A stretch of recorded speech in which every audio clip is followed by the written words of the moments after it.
ભાજપ પ્રદેશ અધ્યક્ષ જગદીશ વિશ્વકર્માનો વડોદરા જિલ્લા પ્રવાસ કાર્યકર્તાઓ સાથે કર્યો સંવાદ। વડોદરાના ભાજપના પ્રદેશ અધ્યક્ષ જગદીશ વિશ્વકર્મા આજે વડોદરા શહેર અને વડોદરાના એક દિવસીય પ્રવાસે આવ્યા હતા।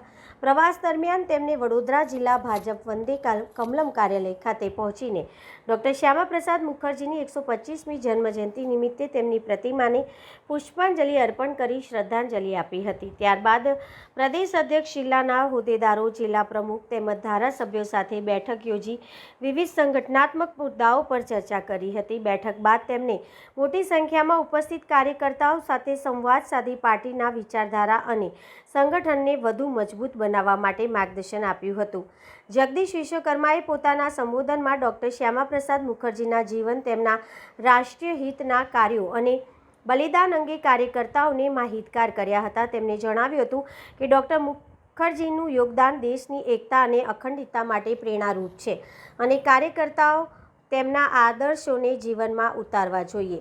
આ ઉપરાંત તેમણે તાજેતરમાં પશ્ચિમ બંગાળમાં ભાજપને મળેલી સફળતા બદલ કાર્યકર્તાઓનો આભાર વ્યક્ત કર્યો હતો અને સંગઠનને વધુ મજબૂત બનાવવા માટે સતત જનસંપર્ક અને સેવાકીય પ્રવૃત્તિઓ સાથે જોડાયેલા રહેવા અનુરોધ કર્યો હતો। કાર્યક્રમમાં વડોદરાના સાંસદ, જિલ્લા ભાજપ પ્રમુખ, જિલ્લાના ધારાસભ્યો, હોદ્દેદારો અને મોટી સંખ્યામાં કાર્યકર્તાઓ ઉપસ્થિત રહ્યા હતા।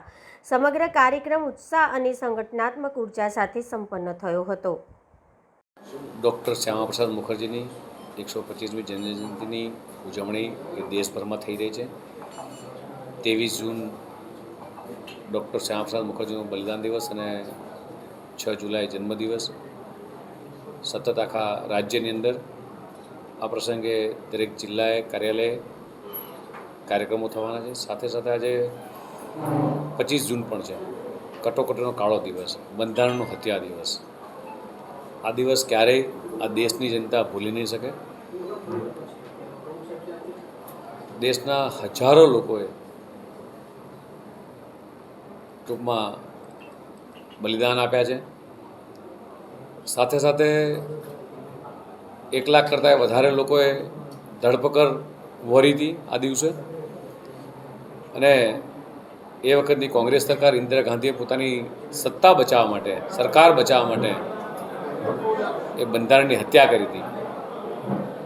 અત્યારે કોંગ્રેસના નેતાઓ લાલ ચોપડી લઈને ફરતા હોય છે, પણ એ વખતના એમના નેતાઓ દ્વારા જે બંધારણની હત્યા કરવામાં આવી હતી, કટોકટી નાખવામાં આવી હતી, એ દિવસ ક્યારેય આ દેશની જનતા ભૂલી શકે એમ નથી અને આ દેશની જનતા ક્યારેય એમને, કોંગ્રેસને ક્યારેય માફ નહીં કરે। સાથે સાથે ડૉક્ટર શ્યામાપ્રસાદ મુખર્જીએ જે બલિદાન આપ્યું હતું,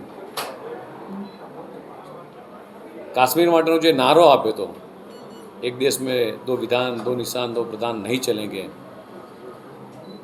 અને એ પણ બલિદાનને આ દેશની જનતા ક્યારેય નહીં ભૂલી શકે, એ યાદગાર હશે। અને રાજ્યના તમામ બૂથોની અંદર, તમામ જિલ્લા કાર્યાલય પણ એમના બલિદાનના દિવસના કાર્યક્રમો થયા છે। સાથે સાથે આનંદની વાત એ હતી કે એમણે જે નારો આપ્યો હતો એ પણ 2019માં દેશના યશસ્વી પ્રધાનમંત્રી માનનીય મોદી સાહેબની વડપણ હેઠળની સરકારમાં 370 અને 35 કલમ હતી। આ પણ એક ઐતિહાસિક ઘટના। આ પણ દેશની જનતા સતત આ વસ્તુને યાદ રાખશે। આજની આ નવી જનરેશન, આ નવી પેઢી એ સતત આ કાળા દિવસને એ ક્યારેય એ ભૂલી ના શકે એ પ્રકારની એ ઘટનાઓ એ વખતના કોંગ્રેસના નેતાઓ જે કરી હતી, એનો સંવાદ આજે વડોદરા ખાતે પણ થવાનો છે અને રાજ્યમાં અલગ અલગ 4 જગ્યાએ એના કાર્યક્રમો થવાના છે।